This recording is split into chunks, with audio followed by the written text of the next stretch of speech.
Nous passons donc à la leçon 2.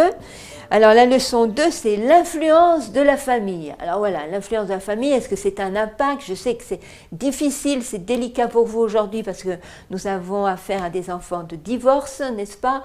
Des enfants qui sont parfois avec les parents qui vivent des moments difficiles parce qu'il y a le chômage ou parfois il y a la maladie. Ça, ce n'est pas simple, mais on va voir que même quand il y a les difficultés, eh bien, si on place le Seigneur au centre de la famille, quelle que soit la difficulté qu'on rencontre, eh bien, si l'enfant est avec une belle maman ou un beau papa, c'est pas toujours évident et autres, eh bien, malgré tout, il peut y avoir des bénédictions et des choses concrètes. Il faut toujours élever le jeune, que même malgré la difficulté que l'on reconnaît et que l'on comprend, eh bien, malgré tout, il peut en ressortir quelque chose de bon. N'est-ce pas? Ne pas le laisser dans sa condition, ah bah oui, moi, voilà, j'ai un beau-père qui n'est pas marrant, ou j'ai une belle-mère, mais elle n'est pas ma mère, alors pourquoi qu'elle me commande? Et puis je n'obéirai pas parce que j'obéirai à ma mère. Vous voyez, toutes sortes de conflits. Mais apprendre à l'adolescent, voilà, parce que, voilà, 10, 11 ans, voilà, il y a l'adolescence qui va arriver, eh bien, lui montrer que dans la famille, quelle que soit la difficulté qu'il peut y avoir, même lui, peut devenir une source de bonheur et une source d'équilibre au sein d'une famille qui peut être parfois tourmentée. Mais élever l'enfant, voilà, le jeune, qu'avec le Seigneur, il peut y avoir quelque chose de concret. Parce que parfois nous avons beaucoup de nos enfants, ben voilà, qui vivent dans des familles en difficulté. Alors justement, il y a, à travers ça, il y a un verset. Et alors là, vous pouvez, parce qu'ils connaissent l'histoire, donc il faut que vous cherchiez ben voilà, des points de réflexion, n'est-ce pas, qui les interpellent, eux, n'est-ce pas, actuellement. Alors dans ce verset, dans Genèse 7, verset 1, vous verrez, l'Éternel dit à Noé, entre dans l'arche, toi et toute ta famille. Alors déjà, on ne demande pas l'avis de la famille, alors on va voir, voilà, par la suite, vous pouvez commencer déjà avec vos jeunes. Alors on n'a pas demandé à la femme, à ses fils, aux femmes de ses fils, ben, est-ce que vous voulez entrer dans l'arche? Est-ce que vous voulez... Non, c'est hop, d'office. Alors voilà, hein. Voilà, là vous allez commencer à dire aux jeunes, ben oui c'est vrai, on ne leur a pas demandé à leur avis à eux, hein. Alors, comment faire? Alors, entre dans l'arche, toi et toute ta famille, car j'ai vu que devant moi, tu es juste parmi tes contemporains. Attendez, là, il y a un problème. Vous voyez, essayez d'aller plus loin avec vos jeunes, parce qu'il dit que Noé, tu es juste. Mais, dans Romains, au chapitre 3, verset 10, il est dit, il n'y a point de juste, pas un seul. Qu'est-ce que ça veut dire? Il y a un problème, là. Est-ce que la Bible est en désaccord? Est-ce que c'est contraire et contraire? Non, la Bible n'est pas en désaccord. Elle est un ensemble, elle se complète. Alors justement là, il faut essayer de discuter avec vos jeunes. Qu'est-ce que la Bible là veut dire? La parole de Dieu. Il dit que Noé est juste, mais pourtant, il est dit que personne n'est juste. Depuis que le péché est arrivé sur terre, aucun n'est juste. Alors, quoi faire? Sauf Enoch, hein, qui a vécu, voilà, plus de 300 jours avec Dieu. Alors, là déjà, vous voyez, c'est une entrée en matière. Voilà, on va discuter sur le mot juste, sur la justice. Voilà, qu'est-ce que ça veut dire, juste? Alors, il est dit aussi, confiance à Dieu sans comprendre complètement son plan. Ben voilà, la famille, est-ce que tout le monde a compris? Il n'avait jamais plu, je vous le rappelle. Alors voilà, qu'est-ce qu'on peut en ressortir? L'influence de Noé sur sa famille leur permit d'avoir la vie sauve. Attention, la famille est sauvée. Mais quel a été... ben voilà, cet homme, on ne sait pas trop comment il a fait avec sa famille. Comment il a fait pour que ses fils, pour que les femmes de ses fils, pour que sa propre femme ait confiance. Alors, pour vous, en tant qu'animateur, animatrice, en quoi mes choix affectent-ils les membres de ma famille? À quel changement Dieu m'appelle-t-il pour que je puisse influencer ma famille de manière plus positive? Et là, bien dire aussi aux jeunes que lui aussi, il peut avoir ce positif au sein de sa famille. Alors, bien sûr, il y a vos activités A, B, C. Moi, je trouve que la C, elle est très bien. Maintenant, vous pouvez faire donc vos choix. La B, c'est à faire avant. Hein, vous avez en bas, on vous montre, c'est une expérience à faire et on vous montre le petit dessin, voilà tout en bas à la page 27, comment il faut faire. Alors, les activités sont bonnes en soi, alors à vous de faire donc le choix, ou même il peut y avoir deux activités parce que la B et la C est très bien, et à ce moment-là, si vous avez un groupe important, vous pouvez le couper en deux, et voilà, chaque animatrice va faire son activité. Ensuite, on rapporte ce qui a été fait et on avance. Alors, ensuite, donc, vous avez introduire le récit, je trouve très bien l'idée qu'il y a. Ensuite, donc, vivre le récit. Eh bien, alors, bon, voilà, il vous est donné donc une proposition. Maintenant, vous pourriez vivre ce récit qui est quand même important, faire le silence, voilà, montrer aux jeunes, voilà. Vous pouvez leur faire de l'exercice, voilà, on va sauter, on va courir, on va s'étendre, voilà, on va bailler un bon coup, n'est-ce pas? Et puis ensuite, le silence. Silence peut-être avec un fond de musique, si vous voulez, vous allez dire chut, on ne rit pas, on ne parle pas, c'est le silence. Et alors avec une voix vibrante, alors trouvez quelqu'un, un jeune aîné, un adulte, je ne sais pas, quelqu'un qui a de la voix, qui va raconter cette histoire, mais alors avec vraiment vivacité, n'est-ce pas, comme si on s'y croyait, comme si ça saisissait, qui s'arrête au passage, voilà, les plus importants, n'est-ce pas, puis hop, il repart avec une voix vibrante, et ensuite, vous dites aux enfants qu'en écoutant l'histoire, voilà, ou vous-même, peut-être ce jour-là, vous-même, vous avez une liste des mots de cette histoire qui vous semble un petit peu compliquée, qu'il faut un petit peu développer, n'est-ce pas?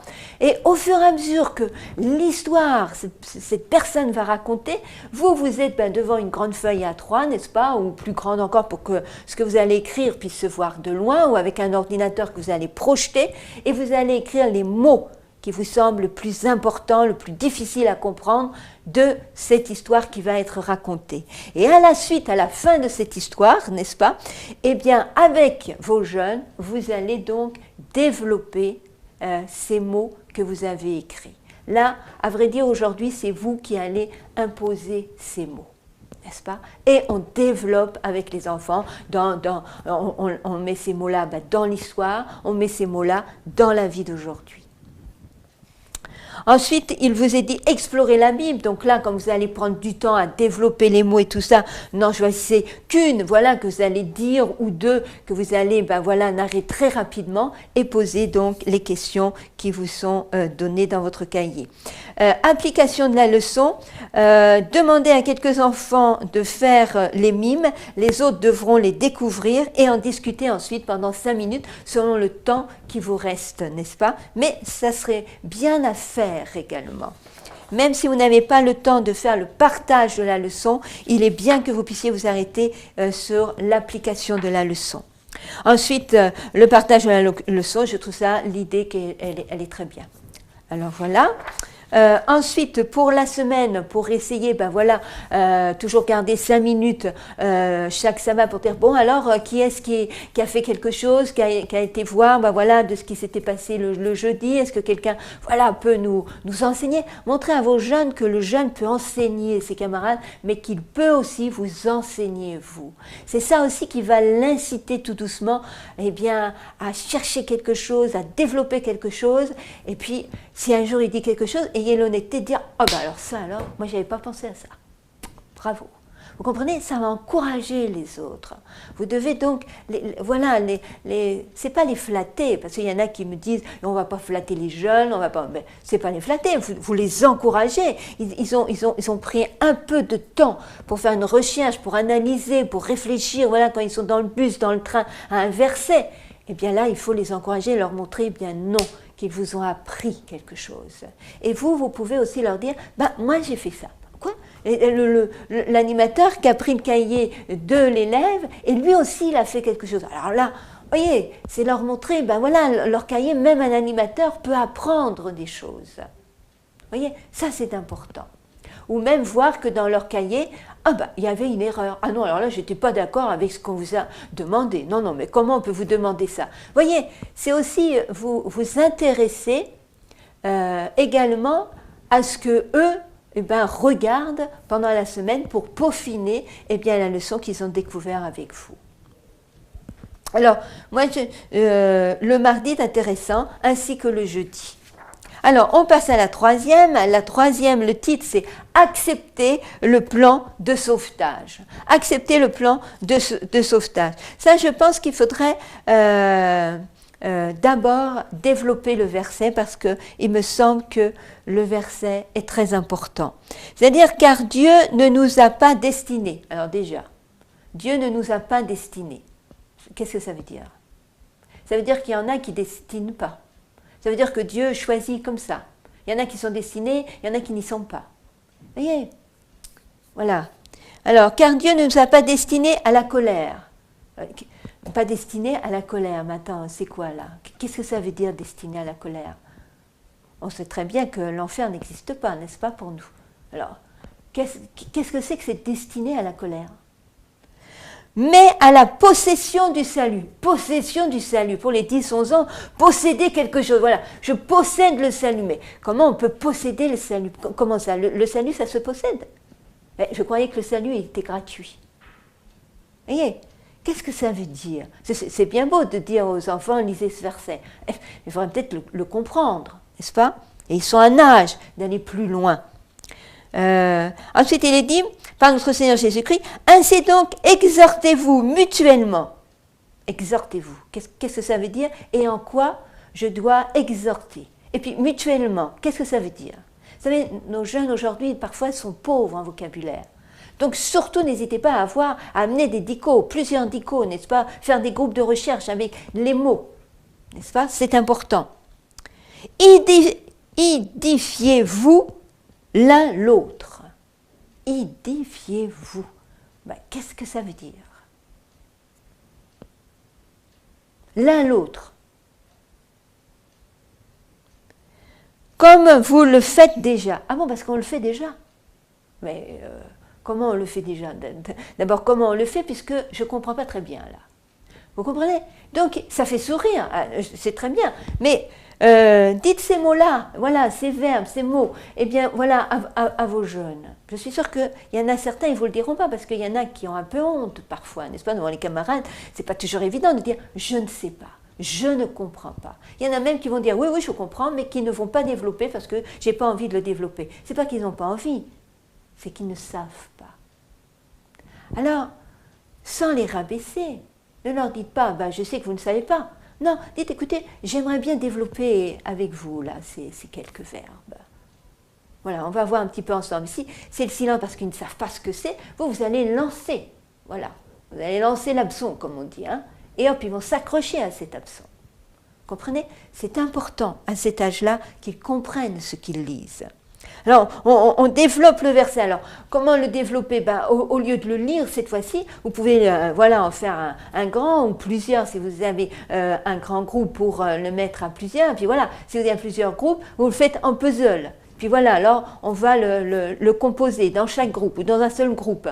Et puis les mots qui étaient importants, vous allez les mettre dans des couleurs différentes, n'est-ce pas?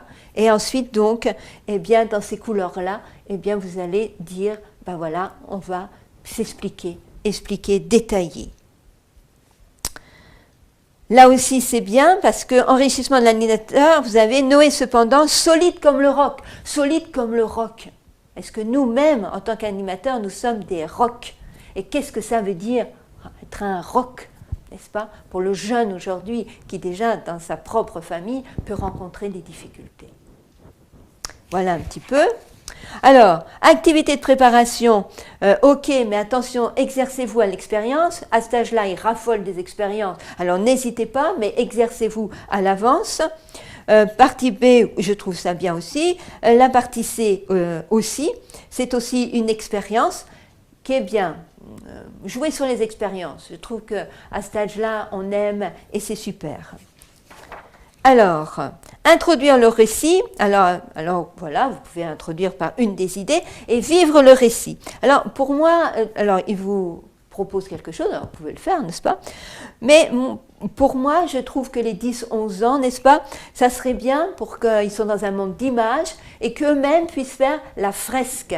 Alors, c'est-à-dire, ben voilà, faire une fresque, si vous êtes, c'est un petit groupe, ben chaque enfant va avoir une partie de cette fresque eh bien, à réaliser. Ça peut être la partie des animaux, la partie de l'arche, la partie ben aussi de la nourriture hein, pour les animaux. Ben voilà, là, on est à la préparation de l'arche, ben, la paille, voilà. Là, laissez-les dans l'imagination, ben voilà comment ils peuvent, eh bien sur cette fresque, alors soit par des images ou bien en vrai, alors peut-être ça peut être les cartons, ben voilà, on va empiler des cartons les uns sur les autres et qui vont être la construction de l'arche et que chaque repère de carton vont être donc eh bien, un lieu pour l'animal et puis aussi un lieu de vie eh bien, pour la famille. Ben voilà, alors la famille, ben voilà, on prépare le lieu de vie. Les animaux, ben on prépare. Qu'est-ce qu'on peut choisir? Vous voyez, chacun va avoir une action à faire. Si vous avez des groupes, eh ben, un groupe ce sera les animaux, un groupe ce sera l'arche, un groupe ce sera ben, pour la vie eh bien, de survie, si l'on peut dire, parce que dans l'arche, il faut quand même bien manger et boire. Alors qu'est-ce qu'on faisait? Comment l'eau a-t-elle été gardée? Et puis, comment l'eau a été gardée? Et puis alors la nourriture, pour pas qu'elle pourrisse. Comment ça s'est conservé? Parce que ça n'a pas duré qu'une semaine, n'est-ce pas? Alors, comment même amener même de la nourriture voilà, qui a été abîmée. Ben voilà, elle a été abîmée. Ben, alors là, en 2 jours, elle s'est abîmée. Alors là, avec les jours de Noé, alors vous allez rappeler les jours. En fait, vous rappelez le nombre de jours. Puis alors le nombre de jours jusqu'à arriver à la terre ferme. Et alors là, est-ce qu'il y avait tout de suite de la nourriture pour eux? Ah, vous comprenez, il faut agir dans les choses que vos jeunes ne voient pas à travers les films et à travers les vidéos. Vous comprenez, ça c'est important. Alors, les films sont un petit peu plus détaillés parfois, n'est-ce pas? Mais voilà, essayez de, voilà, ils vont se mettre en action, ils vont essayer de trouver, de chercher, ben oui, bon, dans des tonneaux, mais alors les tonneaux, on met les fruits comme ça dans les tonneaux, est-ce que ça va se garder? Qu'est-ce qu'il faut? Vous voyez? Et est-ce que ça existait à l'époque de Noé? Ah, alors voilà, hein, on cherche et on discute ensemble. Alors, il y a explorer la Bible. Alors là, vous pouvez faire 2 choix, mais pareil, vous allez dire les choix parce que vous allez passer du temps ben voilà, à faire cette réalisation de fresque. L'application de la leçon, alors là, je trouve ça très bien. Alors, si vous pouvez le faire, c'est très bien. Et partager la leçon, l'union fait la force, c'est bien aussi. Mais j'ai un petit faible pour l'application de la leçon. Alors, ensuite, donc, ce que vous pouvez dire à vos jeunes, bah, est-ce que certains d'entre vous pourraient faire le lundi? Est-ce que d'autres pourraient faire le vendredi? Voilà, parfois vous pouvez susciter un prénom, que vous voyez que voilà, c'est quelqu'un qui s'intéresse, ben, hop, vous voyez, ça, ben, elle, et puis pourquoi pas moi? Alors voilà, vous suscitez 2-3 noms et tout ça. Vous voyez, vous essayez de faire le dynamisme pour que dans la semaine, il y ait ce peaufinage de cette découverte. Alors, la leçon 4, c'est les couleurs de la promesse. Ah, les couleurs de la promesse. Alors, il y a l'activité B que vous allez voir. L'activité B, je trouve que elle est très bien. Là, ce que vous allez faire les leçons suivantes, comme il y aura eu la fresque, eh bien, il faudra donc continuer eh bien, de la peaufiner au fur et à mesure que vous allez développer cette leçon. Et bien sûr, il va y avoir l'arc-en-ciel. Alors voilà comment faire l'arc-en-ciel. Vous pouvez prendre des images, des feuilles A4 de couleurs, et puis on les scotche, et au fur et à mesure, ben voilà, ça va faire l'arc-en-ciel. Alors là, c'est pareil, chaque groupe va s'occuper d'une couleur. Vous allez voir que sur vous pourrez télécharger, hein, n'est-ce pas? Il y a donc sur l'arc-en-ciel différents, par exemple le violet. Ben, le violet, c'est la première couleur donc, qui apparaît de l'arc-en-ciel. Il y a un symbole derrière cette couleur, n'est-ce pas, comme le bleu. Ben, voilà, le bleu, c'est le ciel. Ben, on élève la prière. Ben, voilà, on s'élève vers Dieu, n'est-ce pas. Le vert, ben, c'est la couleur de l'espérance. La prairie, on est la terre, n'est-ce pas. Mais la terre et le ciel sont reliés par la prière. Vous voyez, chaque couleur a quelque chose à dire. Voilà, ce n'est pas des couleurs qui ont été choisies comme ça. Non, non, chaque couleur a sa signification pour le chrétien. Et ça, c'est important, ben voilà, que vous puissiez développer cela. Alors, vous avez donc tout le détail. Et vous avez même une scénette. Alors la scénette peut être remise soit à deux jeunes, voilà, ils ne doivent rien dire, ils vont faire donc la scénette et puis ils vont la présenter à leurs camarades. Et après la scénette, n'est-ce pas, hop, on va développer, on parle de l'arc-en-ciel, alors vous allez développer les couleurs, alors on développe les couleurs, mais au fait l'arc-en-ciel, il vient d'où et le pourquoi. Alors là, on entre dans la leçon, dans le détail plus précis, on va lire la leçon. Lire la leçon, c'est pareil, à ce moment-là, vous pouvez préparer un diaporama, vous avez ce diaporama que vous pourrez donc télécharger. Donc voilà, vous voyez, je vous montre, il y a l'arche voilà, qui est au milieu de l'eau. Hein. Alors là, vous avez l'arche, là, pourquoi un oiseau, n'est-ce pas? Pourquoi cet oiseau-là, comment il s'appelle, etc., n'est-ce pas? Vous avez donc plusieurs donc, images. Alors, j'en remonte un petit peu là. Pourquoi? Voilà, il y a voilà, une feuille d'olivier. Est-ce qu'elle l'a trouvé tout de suite, etc. Alors vous voyez, là il sort et tout ça. Je vous laisse découvrir les autres images donc sur le site.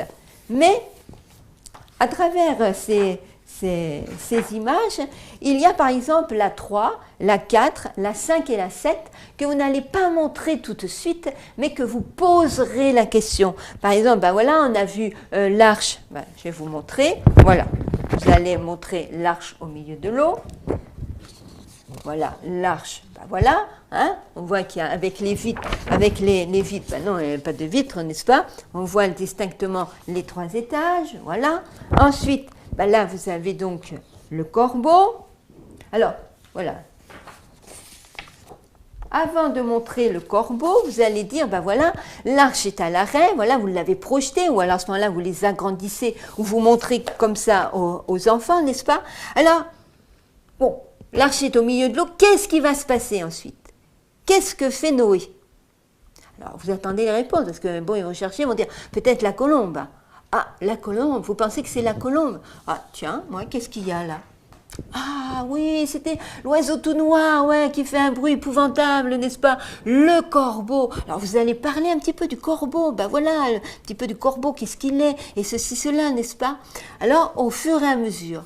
Et donc vous avez donc la 3, vous verrez la 4, pareil, vous n'allez pas montrer tout de suite ni la 5 ni la 7. Voilà, pour toujours créer un petit peu la surprise avec vos jeunes. Voilà, on ne va pas montrer tout de suite, voilà, on défile, on défile. Non, et chaque image, on va donc développer. Vous avez exploré la Bible, selon le temps que vous avez, toujours, choisir 2 histoires. Là, j'aurais 2 préférences, la première et la 4e, qui ressemblent plus à vos jeunes aujourd'hui. Alors, vous avez l'application de la leçon, l'acronyme de l'arc-en-ciel. Alors là, c'est pareil. C'est pareil dans l'arc-en-ciel, le A qui représente l'amour de Dieu, voilà, il a sauvé cette famille. Et bien voilà, ça peut être encore inscrit à l'arc-en-ciel que les enfants ont mis avec la définition donc des couleurs. Et bien on rajoute donc ce que veut dire aussi l'arc-en-ciel.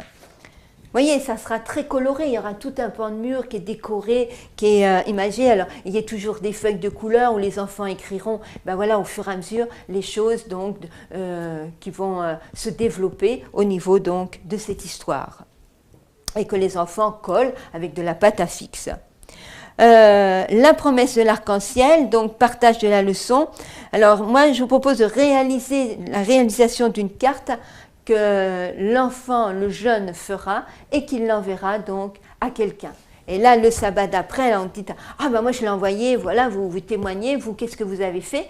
Et puis, certains jeunes, voilà, vous diront à qui ils l'ont envoyé. Maintenant, dans la semaine, ils peuvent peaufiner pour mardi et mercredi. Nous passons à la 5, qui est « Restez en place, regardez, puis réjouissez-vous ». Alors là, pareil, il y a dans le verset, n'est-ce pas, dans Exode 15, 2, il est dit « L'Éternel est ma force et l'objet de mes cantiques, il est devenu mon salut. » Alors là, on dit que c'est Jésus qui est mon salut. Là, on dit que c'est Dieu. Alors, est-ce qu'il y a une différence? Voilà, pour vous, vous connaissez la réponse. Mais vous avez affaire à des jeunes de 10-11 ans. Donc il faut les armer, il faut les enseigner, faut qu'ils aient une connaissance de l'amour de Dieu à travers la foi, le salut, la grâce, le pardon, n'est-ce pas? Il est mon Dieu, je veux lui rendre hommage. Comment on peut rendre hommage à quelqu'un? Comment on rend hommage dans le monde? Comment est-ce que je rends l'hommage dans le monde? Est-ce que c'est le même vis-à-vis de Dieu? N'est-ce pas? Il est le Dieu de mon Père, je l'exalterai. Qu'est-ce que ça veut dire exalter? Hein? Une personne qui est exaltée, quand on est un peu timide, on a l'impression qu'on va partir, n'est-ce pas? Elle est trop exubérante. Hein? Alors voilà, qu'est-ce que ça veut dire être exalté? Qu'est-ce que ça veut dire? Alors ça, ce sont des mots expliqués, donc les mots, mais avant, donc, les laisser toujours chercher par eux-mêmes, dans les dicos, hein, dans les concordances. N'hésitez pas à avoir des concordances, et plusieurs. Ayez aussi plusieurs Bibles, même s'ils l'ont dans le téléphone, ayez aussi des Bibles en papier, parce que parfois, il y a donc différentes versions, parfois les mots changent. Alors, est-ce qu'il y a des Bibles qui ont tellement changé le mot est-ce que ça veut dire quelque chose? Vous voyez, pour leur montrer qu'il ne faut pas toujours croire ce qu'on leur dit, il faut aussi lire. C'est important. Alors, Dieu sauve ses enfants parce qu'ils lui appartiennent, parce qu'il les aime. Ah ben, on lui appartient, alors d'office, comme ça, sans dire notre avis. Hein? Voilà, vous voyez, ça, c'est des choses qu'il faut expliquer avec nos jeunes. Prière de louange à la suite d'un chant. Alors après, donc, je vais vous expliquer ce que ça veut dire. Alors, nous arrivons dans les activités A. Alors, je trouve bien, hein, ok. C'est la réalisation d'un tambourin. Donc voilà, vous avez des enfants qui aiment le bricolage. Alors, on va pour le bricolage, mais tout le monde n'aime pas le bricolage. Donc, à ce moment-là, laissez aux enfants qui ne veulent pas faire le tambourin, eh bien, peut-être d'avoir des cantiques, différents cantiques. Et alors de leur dire, ben voilà, ils ont 10 minutes, il faut qu'ils choisissent des phrases de plusieurs cantiques différents, il faut qu'ils choisissent donc un air, et ces phrases-là, qu'ils ont pris de plusieurs chants, eh bien ils vont chanter sur cet air, accompagnés des tambourins, eh bien que leurs amis ont confectionné. Vous voyez, une dynamique, on est un groupe, on ne fait pas la même chose, mais après on s'unit pour le faire ensemble. La réalisation. Le B, ne le faites pas parce que ça a déjà été fait. Alors, vous êtes dans un trimestre, il faut trouver donc d'autres idées. Mais vous avez la A, vous avez la C également. Il vous est donc donné quelque chose à faire. À la suite de ça, si vous éprouvez des difficultés, alors vous pouvez faire ou bien se diviser, aller donc dans les autres sections pendant 5 minutes, leur poser donc les questions. Et ensuite, ils reviennent avec des réponses et alors on va échanger donc là-dessus. La question qui était à poser, c'est qu'est-ce ou comment on peut louer Dieu? Ou plutôt qu'est-ce que c'est, qu'est-ce que ça veut dire louer Dieu? Voilà, louer Dieu. Alors, ils vont dans diverses sections, même la section des adultes, ils posent la question, voilà, 1 ou 2 enfants y vont, il y en a un qui pose la question, l'autre il écrit la réponse. Et au bout de 5 minutes, ben voilà, tout le monde revient et on échange sur les réponses qui ont été données. Même les tout petits, Pour la A et la C, c'est passer directement donc à vivre le récit, parce que comme ça, vous allez pouvoir intégrer ce qui a été réalisé, ce que je viens donc de vous dire un petit peu. L'implication de la leçon, alors là, je trouve que c'est très bien. Il faut raconter ça avec beaucoup de vivacité, hein, c'est très bien. Pour vivre le récit, je passe parce que comme c'est expliqué, c'est bien fait, mais en même temps, vous avez besoin de ces tambourins et de ce nouveau cantique qu'ont réalisé donc les jeunes. Alors, ensuite, partager la leçon, c'est bien aussi, mais je resterai plutôt sur l'application pour que vos jeunes comprennent bien l'importance de cette leçon. N'est-ce pas? Quelque chose de concret.